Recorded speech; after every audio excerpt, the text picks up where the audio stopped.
In today's video, I'm going to show you how to delete a scenario in Make, step by step. If you find this helpful, be sure to like and subscribe, and let's get right into it. First, you'll need to log into your Make account. Open your browser, head over to make.com, and sign in with your credentials.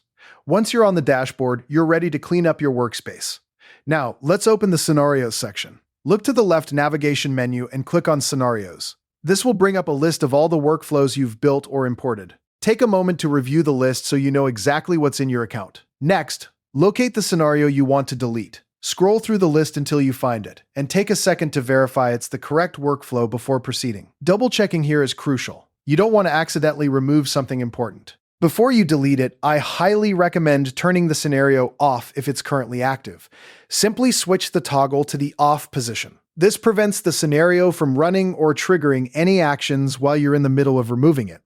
It's a simple safety step that saves you headaches later. Now, look for the three-dot menu icon. That's the vertical ellipsis beside the scenario name. Click on it to open the scenario options. From the drop-down menu that appears, select Delete. This tells Make you're ready to remove that workflow for good. A confirmation dialog will pop up on your screen. This is Make's way of making sure you really want to go through with it. Read the warning message carefully, because deletion is permanent. Once it's gone, you can't undo it. There's no recycle bin for scenarios.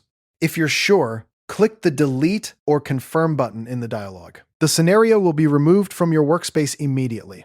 You won't hear a chime or see a celebration. It just disappears. Finally, return to your scenarios list by clicking back on the tab or menu.